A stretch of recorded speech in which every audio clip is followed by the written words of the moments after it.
Welcome back to yet another lecture in a ISC series. Today's session, we are going to talk about chapter number 2 in your curriculum. And before we go verbatim into your book, I would rather prefer to give you a glimpse about the situation before I take up, the factual statements in your book.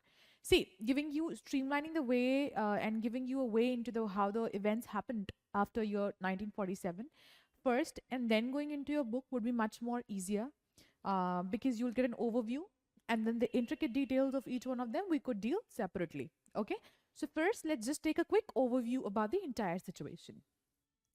Now come to the year 1947. Year 1947 we saw partition. Okay, not a very great process. Those times you would see the impact of those times, the plight of people during those times through a lot of writers' works and poets' poems. You'll see a lot of it into these works of Manto, Amrita Preetham. Okay, if there was this A Train to Pakistan. I'm not getting the name of the writer. He was some Khan. I'm not getting the name of the writer right now. So all these writers, they have given you a quick glimpse into how the process of partition looked like. Of course, we've had movies also made on them. We'd had series made on them. All right. Process of partition was not a very efficient one because British, they left India. Number one, the then India, which included Pakistan, Bangladesh, its economy had totally gone down. The demand for a two-nation thing, the British did not organize it really well. They left it into the hands of people to choose where they want to go. And neither did the British give a proper, clarification regarding the borders of the country. So when all this included, the Indians and the Indian leadership faced a huge problem. Now, when the demand was left into the hands of people, whichever nation you want to join, you can join. Some went to Pakistan, some went to India. Muslim majority states went to Pakistan, Hindu majority went to India. But there were a few states whose integration and whose choices were a huge complexity. And we will talk about those states today. Before we do that, let's talk about India. And immediately after 1947's independence, what were the challenges before India? Challenge number one before India was development problem. Challenge number one here, it's large-scale violence and displacement. And this was all in 1947 because of partition. So people, imagine now, this is your house. Or let's say this is an area. Here is your house. And here you have, let's say, your garden or your swimming pool area. Back to 1947. Now, during partition, this entire area has been sent to Pakistan and this entire area has been sent to India. This is what the process of partition looked like. Area was divided. People who had their relatives living in the Pakistani area, present day Pakistani area, they had to be separated from them. There was a large scale rush. Muslims were being, they were supposed to go to Pakistan, but here they were being, they were facing huge violence at the hands of people living here. Similarly, same situation was happening in the Hindu-dominated area Muslim-dominated area, where they were facing huge violence at the hands of people over there, Muslims. So it was a huge, what do we say? It was a very chaotic and a very violent process that was happening that time. All right. So considering all these things, we saw that large-scale violence was there. People were displaced from their places. They were fearing a sense of identity. They were losing a sense of identity. Where do I belong? They are in no man's land. This very beautiful play by Sadat Hasan Manto, Toma Tek Singh, that takes you to this particular, thing where you see how people had lost their sense of identity. They were not able to either relate with India, neither they were able to relate with Pakistan. So they were absolutely lost in this entire process. displaced from their houses, uprooted from their, livelihood, place they have been living in since time immemorial. Their generation had been living over there. Second challenge in front of India was integration of princely states. At the time of independence, there were 565 princely states in India. See, there were two types of states. One were British India provinces and one were princely states. Princely states were the states which had rulers which had accepted the sovereignty, who had accepted the sovereignty of the British, whereas British India provinces were directly administered by British. Okay, so they were there, and integration of them was a huge task. The integration of internal boundaries. We have an in total in I mean we have a total country with us, but how do we now decide the boundaries for state? Okay, creation of new states, integration of boundary, that became a huge problem because everything was just done very suddenly. It was very quick for us to make sense of what was happening around. So all this was happening, and these were the three major challenges in front of the Indian leadership. What India wanted, what Jawaharlal Nehru and the other leaders had wanted, was representative democracy. Okay, where we elect our representatives who are there in the parliament, okay, who form the government. Representative democracy. Parliamentary form of government, as we see in UK, not the presidential form of government, but the parliamentary form of government, where parliament holds the supreme power. And we, of course, wanted democracy. Government of the people, for the people, by the people. We wanted all these things. As a newly independent nation, we wanted to follow these ideals. Quite difficult for a nation which needs to hold itself together. The ideals that our leaders had set, they were not very easily achievable, but yet, of course, not inachievable. Okay, so we set in front of ourselves difficult targets, but we were on the way to achieve them, and of course, we have achieved them now. So this is what was happening after independence. That's immediately after independence. Amidst all these crises that was going on, the Indian leadership also came up with this concept of fundamental rights, that we need to incorporate fundamental rights and see that nobody's fundamental rights are abridged. We framed directive principles of state policies, which were the guidelines for the state to follow. Okay. But what was the challenge before us? The challenge was policies for economic development and eradication of poverty. India, whose GDP was practically running in negative, okay, whose wealth had been drained out of the country, it needed to remove poverty from its roots. And to do that, the leadership had to take up a lot of, policies. They had to bring up a lot of policies into action. If they had to do that, they had to control inflation of the country. A lot of things had to be done. If you had to, control the poverty, bring poverty, either remove poverty from the nation. So a lot of things were there. And amidst all of these things, you had to adhere to DPSPs, not abridge the fundamental rights of people, and create policies. So a lot of challenges were there at the hands of the Indian leadership. Now, I told you that the division, the partition of the nation happened as this. Muslim majority states, okay, Muslim majority states, they went to Pakistan. And Hindu ones, they came to India. Frontier Gandhi, or Khan Abdul Ghaffar Khan, he opposed the two-nation theory. He's also called Frontier Gandhi. He was a follower of Mahatma Gandhi. So he absolutely opposed the two-nation theory. He was totally against the two-nation theory. And he wanted the nation to be united. But of course, that could not happen. Now come to Punjab, Bengal. See, in Punjab and in Bengal, you will see non-Muslim majority. Hindus. A majority of Hindus, Sikhs, okay, they are non-Muslim majority, but they were to be mingled with Pakistan because of their location. Okay, eventually it was decided that these two provinces would be bifurcated according to the religious majority at the district or even lower level. So now try to understand it through this situation. Let's say this is Punjab, Punjab with a non-Muslim majority. Let's say this area has a lot of Muslims and this area has a lot of Muslims. So this area would go to Pakistan.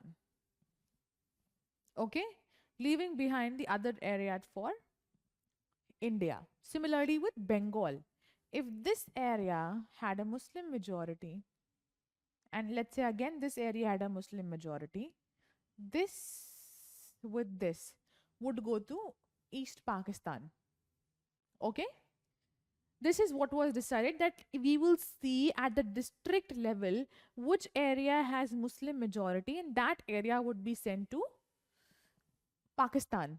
All right, this is what was done in Punjab and Bengal, two states with non-Muslim majority. Okay, the year 1947 was the year of one of the largest, most abrupt, unplanned, and tragic transfer of population that human history has ever known. Cities like Lahore, Amritsar, and Kolkata, they became divided into communal zones. Muslims were attacking Hindus, Hindus were attacking Muslims. This is what was going on in these cities. Muslims would avoid going into an area where mainly Hindus or Sikhs lived. Similarly, the Hindus and Sikhs would avoid going into areas where Muslims were there predominantly. People traveled to the other side of the new border by all sorts because there was a rush. Move, cross the border. You're not allowed it here. Now you're a Pakistani. Now you're a Hindustani. Cross the borders. Go wherever you have to. So there was a rush. People were traveling on even foot. And taking advantage of all this situation, there were a lot of people who were attacked. There were a lot of people who were killed. There were a lot of women who were raped because there were people who were taking advantage of this particular situation also. And even after a large-scale migration of Muslims to Pakistan, okay, the Muslim population in India still accounted for 12% of the total population. A huge number in the year 1951. 12%. Nowadays, it's said that Muslims are approximately 15% of the total population in India. So they were still here, even though we had partitioned, we had sent Muslims to there. There were some Muslims who wanted to stay in India. And that's what happened. But this situation of partition was a very horrific one. The site was a horrific one, where people were being killed, houses were being burned, people were being burnt, they were attacked, women were raped in this entire process. Because process was of partition, but there were people who were taking advantage of this entire process. All right. Okay, so before 1947, this is what the map of India looked like. We had British India provinces in yellow, and we have the princely states, 565 in number, in pink. Okay, at the time of independence, there were 565 princely states in India. And Sardar Vallabhbhai Patel had the task of integrating all these 565 states with India, because British India provinces had directly gone into the hands of India. But princely states were given option, join India or join Pakistan. So they had the option. They could choose either. So Mr. Patel had, the task of integrating these states so that they don't jump here. And after that arose special cases. So Sardar Vallabhbhai Patel, he was the Home Minister and the Deputy Prime Minister at the time of independence, whereas Jawaharlal Nehru, the first Prime Minister of India, Rajendra Prasad, President of India. There were 26 small states in Orissa, plus Saurashtra had 14 plus 119 states altogether. You will see next that we see first integration of these states. Then we will see integration, instrument of accession being signed with all the princely states, most of the princely states. We'll see the situation of Junagadh, where a plebiscite was held, We'll see the situation of Kashmir, where, of course, instrument of accession, Raja Hari Singh, UN situation after intervention of Pak. All this we will see. We will see the standstill agreement that Hyderabad signed with India. We will see the case of Manipur. We will see the Reorganization of States Act. Then we come to the case of Andhra, and finally 1956 States Reorganization Act once again. This is the correct order of how things are going. Now if we move ahead, let's come to Sardar Vallabhbhai Patel. The people of most of the princely states, they had made it very clear that we want to be a part of the Indian territory. Okay? And even the government was prepared to be flexible in giving autonomy to some regions. While integrating, Vallabhbhai Patel had promised Privy Purses Act, which Mrs. Gandhi had abolished during before emergency, during her rule, her tenure after 1967. So this has assured pension to the rulers of these princely states. Okay? The government was totally flexible in giving them autonomy. Okay?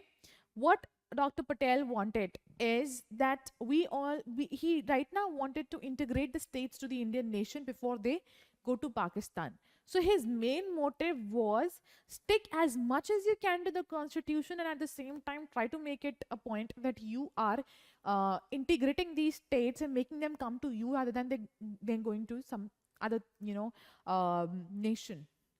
So he, by hook or crook, he brought these states to India. In the backdrop of partition, which brought into focus the contest over demarcation of territory, the integration and consolidation of territorial boundaries of the nation had assumed supreme importance, because people were afraid either, these states would go to Pakistan or they would come to India. It's better that they come to India. If they go to Pakistan, then it would be a problem. Considering that, majority if it goes in Pakistan, India would be reduced to this much. Coming to Hyderabad. The Nizam of Hyderabad, he wanted an independent status for Hyderabad.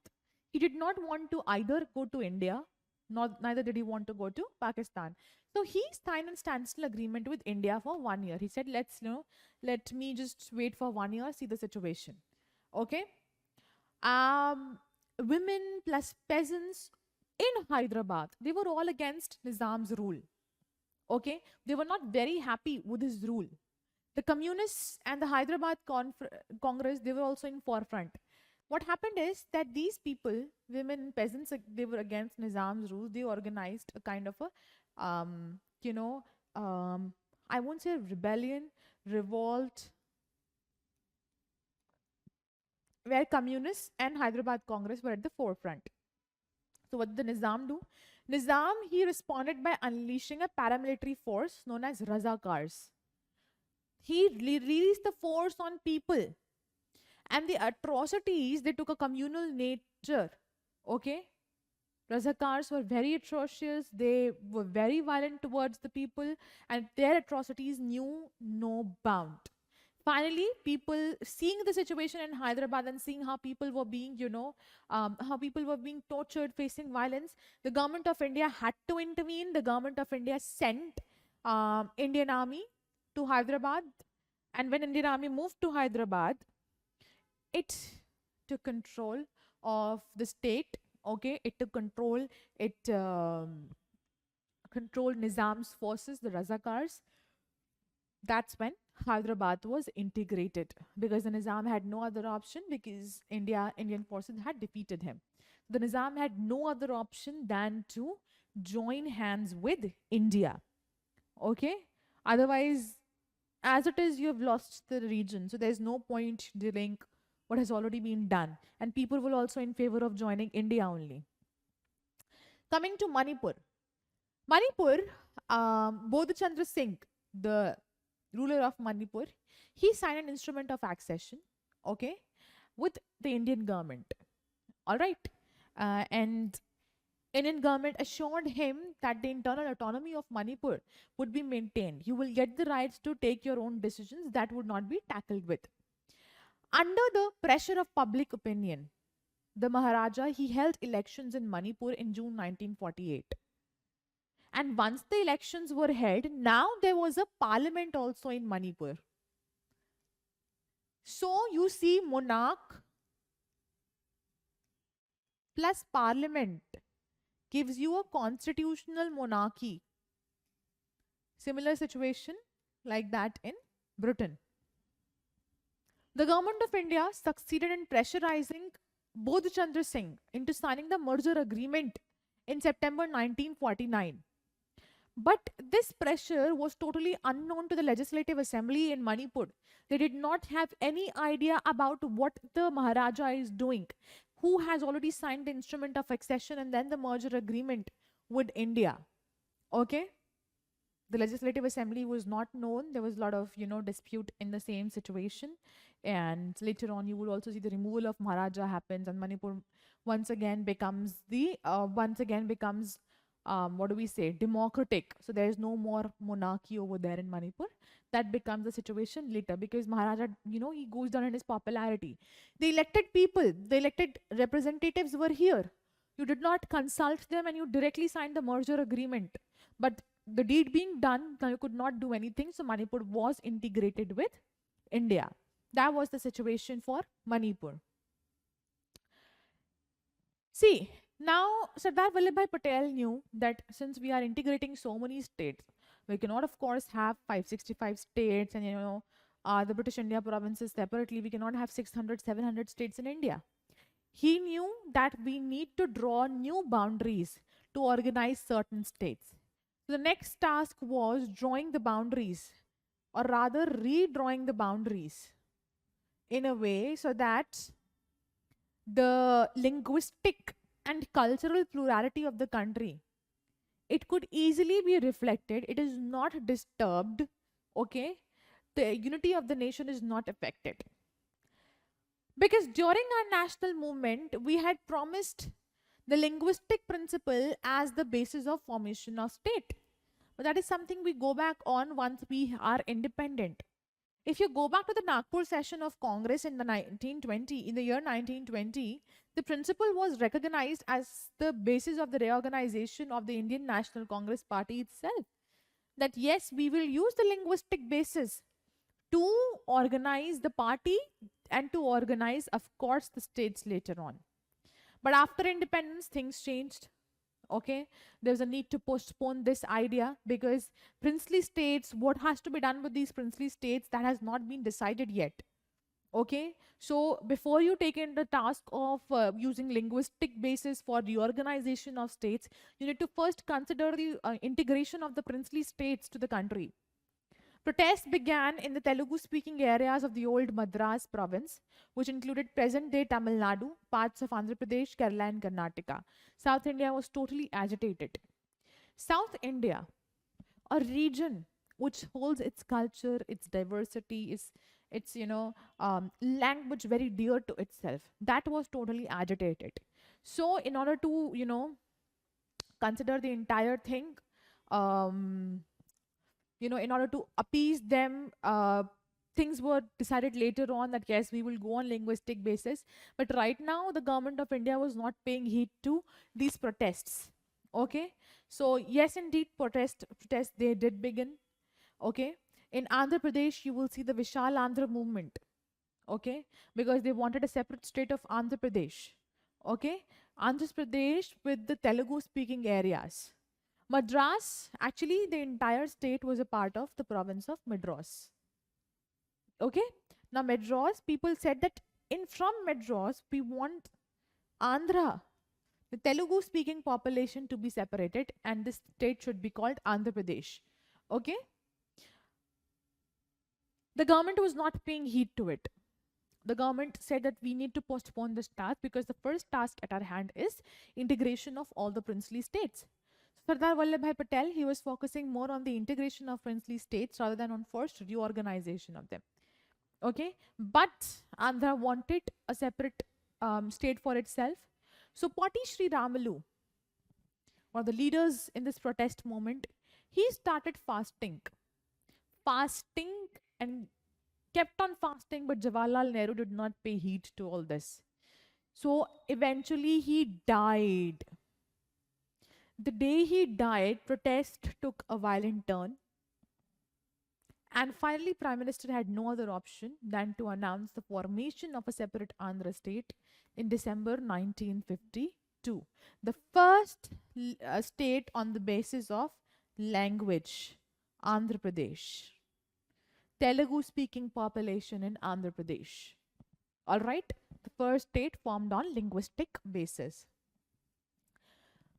The struggles, all of them forced the government into appointing a states reorganization committee in 1953 because Indian government had already seen what is happening with the people, especially in the southern area. They are getting agitated. They want more autonomy for themselves. They want to reorganize themselves.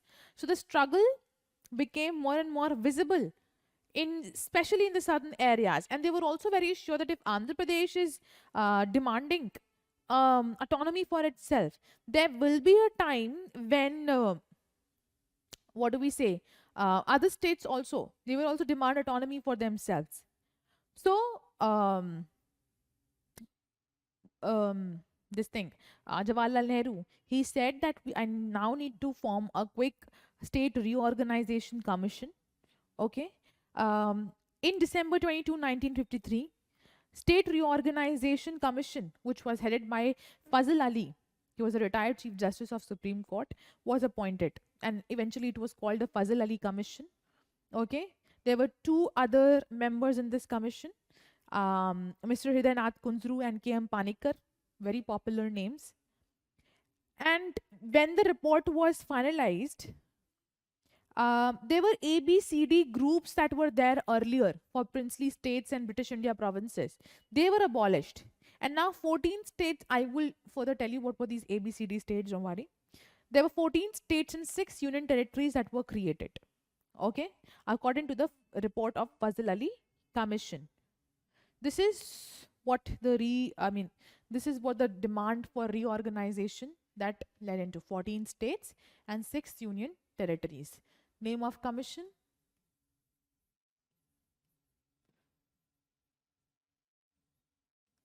Commission. States Reorganization Committee was formed, then we'll see in year 1956 States Reorganization Act was also passed. Okay, year 1956, which led to the formation of so many states: Jammu and Kashmir, Himachal Pradesh, Punjab, Rajasthan, Uttar Pradesh, Madhya Pradesh. You have Madhya Bharat also over here. This is not Maharashtra, by the way. Right now, this is Bombay. You have Saurashtra. You have Kutch as a different region. You have Odisha over here, Bengal, Bihar, East Pakistan. You have Assam. Remember, I'm going to tell you in the next lecture that Assam was totally one at this time. Okay, Yevandra, the newly created state. This was the kingdom of Hyderabad, not the city of Hyderabad, the state of Hyderabad. Madras and Andhra were separated. You have Kerala, Cochin here. All right, Mysuru. These were states after the State Reorganization Act. Okay, which was based on Fazl Ali Commission. Now, see, when one state was divided on linguistic basis, there were other states which were also coming for separate with separate demands. If not linguistic, maybe some other basis to divide them. Maybe their lineage to divide them. There was an experiment of bilingual Bombay state consisting of Gujarati and Marathi speaking people. After a popular agitation, the states of Maharashtra and Gujarat were created. See, people, they did not immediately become linguistics, of course. This acceptance of principle did not mean that, all states wanted to become linguistic immediately. The government of India was trying that, these states could live together. That is why the experiment was being conducted. Let's see how long can they stay together. But it wasn't for long because there was a popular agitation and separation that was demanded, and finally in 1960 Maharashtra and Gujarat were also created. So Saurashtra, Kutch, part, all of them became a part of Gujarat, and some Bombay area went to Gujarat, and you had the rest of the Bombay area becoming a part of Maharashtra. Now, Punjab and Hindi and Punjab Hindi and in Punjab Hindi and Punjabi speaking populations were there. So a separate state note granted in 1956. But you'll see the statehood for Punjab came 10 years later, when the territories of Haryana and Himachal Pradesh, they were separated. So this was Punjab, Haryana, Himachal Pradesh, all of them were together. 66, separated. In Northeast, you will come to 1972. And this will be taken up in the next lecture also when we talk about the agitations in Assam. So Meghalaya was carved out at Assam, and Manipur and Tripura were emerging as separate states. Mizoram and Arunachal, and then Nagaland in different years. You come to Chhattisgarh, Uttarakhand and Jharkhand. They were created in 2000. Telangana, 2014. Now there is a demand that we want Vidarbha region from Maharashtra. We want a Harit Pradesh from UP. And we also want to divide the northern region of West Bengal. Practically some Hindi-speaking population. All these demands are being raised time and again. Okay? So these were the few basic demands that were, the situation of Kashmir was such that Kashmir was, when this independence was done, the ruler of Kashmir was Raja Hari Singh. And Raja Hari Singh, he actually signed, he also signed a standstill agreement, and he said that we give us 1 year, we don't want to be integrated immediately. So Kashmir, 1947, standstill. But Pakistan was too eager to take Kashmir. So Pakistan made an attack on Kashmir. When Pakistan made an attack on Kashmir, Raja Hari Singh had no other option but to reach to Nehru. Now, what did Prime Minister Nehru say? He said that we cannot interfere in your matters immediately. What you are supposed to do is sign the instrument of accession with us. And that is when we are going to interfere. Sign the merger agreement with us. Say that you are a part of India. Only then can we rightfully attack Pakistan, saying that here we are to save our own nation. But how can we attack Pakistan for a matter which is not ours? This is what Nehru said. So Raja Hari Singh had no other option, because here the militancy was increasing.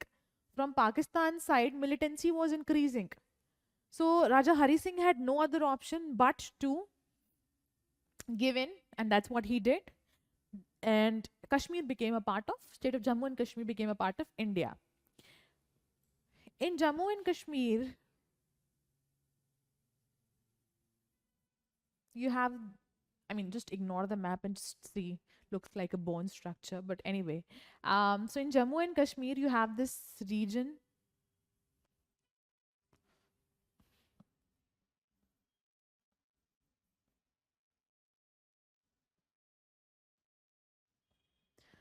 The militants had come to this region. They had taken up a lot of region here. They had come. So the Indian army intervened and they were trying to push them back. But Nehru decided that instead of, wasting our soldiers over there, let's go to UN. When he went to UN, UN ordered a stay. UN said that, whoever is wherever, please, they added them to, go back and them also to retreat. But Pakistani militants had already taken up this area. And they had illegally occupied that area even after, they were supposed to go back. So ever since then, of course, we say this Pakistan occupied Kashmir POK region. Okay, but then that's how Kashmir also came. Junagadh plebiscite was held. Actually, the Nizam of Junagadh was Muslim, but Junagadh was a Hindu majority state. So plebiscite was heard, a referendum was held where people were given the choice, whichever way you want to go, choose. Do you want to join India, Pakistan? And Junagadh joined India, being a Hindu majority state itself. Okay? So this was the story of how the states were integrated. See, always remember, after the integration of states, the next important task is drawing the boundary. You have collectively taken a lot of states together. Now you need to draw a boundary. So you have to make separate states out of them also. Okay, this was supposed to be done. And that is what became a little bit problematic. It was a time taking process. And amidst all this process in the year 1950, the government of India decided that we will also hold elections. Why? Because we want to be a representative democracy. So, to hold elections, you need constituencies. To make constituencies and how many members would be there from the constituencies, you need a delimitation exercise. Delimitation, making constituencies, and then you had to, train a lot of officers to conduct elections, and you need to tell them the norms also of how elections should look like. You had to install polling booths. This entire process took almost 2 years. When in 1952, Chief Election Commissioner Sukumar Sen was elected. Please take a note of the name. Chief Election Commissioner Sukumar Sen. The first Chief Election Commissioner of India was Sukumar Sen. So he took up the task when he was elected. He took up the task of training these people, organizing polling booths and all that stuff. And when finally, 52, the first general elections were held, and Congress Party, it won. What do we say? It won the elections, of course. The undefeatable party. See, 25 lakh ballot boxes and 62 crore ballot papers were used in this election. Okay? And there were 2,24,000 polling booths which were set up. The government official, when I say lakhs of government officials were trained, it was 10 lakh officials which were trained during this entire process. And we, of course, had CPI and Congress. These parties were there, but Congress was right now undefeatable. So Congress won the elections, of course. Now, why were the elections important? If you delve deeper into this concept of elections in the newly elected independent state of India, there are people who are saying that elections in India wouldn't have been possible. Why? Or it was a major blunder or major gamble done by India. Why? Because you are a newly independent state. Being a newly independent state, your task should be first to stabilize your population, stabilize your economy, and then look towards democracy, and later on, let alone the representative democracy thing. But India said, no, we want elections, we want representative democracy. That was the greatest gamble. One thing. Another thing, why it was a greatest gamble, majority population in India was illiterate, because British did not allow us to study to such an extent. So we had an illiterate population in India. The population was supposed to know at least the basic norms of election to go ahead and vote. But it was illiterate, majority of them were illiterate. Considering this fact, if you see the voter turnout that happened during the elections, it was a great number. So considering all these things, if you look at how many voters turned out, you will be surprised that there was a good number of voters who turned out and who voted and who said that we want to elect our representative. That is what happened. And once again, of course, Prime Minister Nehru was named as the Prime Minister of the independent, representative, democratic India. Okay? But the gamble turned out to be successful when it came to India. And India was somehow slowly moving towards this desired outcome of a representative democracy. A democracy which is, I wouldn't say it, though it aimed for devoid of corruption, but later on 60s, 70s, you see corruption was at its peak during that time. So yet our aims, we were moving slowly and gradually towards what we wanted to accomplish. Elections done, integration done, okay, organization of state boundaries done. We were on a good way, okay, good way to go ahead. So this is what India's situation looked right after independence till the year, of course, 1967. when, Congress party was still at power all throughout these ages. Jawaharlal Nehru was prime minister till 62, 63. Then Lal Bahadur, 62, actually, 63 onwards, Lal Bahadur Shastri became the prime minister. 65, he passed away, and prime minister was, of course, Mrs. Gandhi was the prime minister thereafter. And yep, you know the story thereafter, that she took the power, she reorganized elections, once again came to power, factionalism in Congress, and then putting up of emergency, all those stuff happened later on.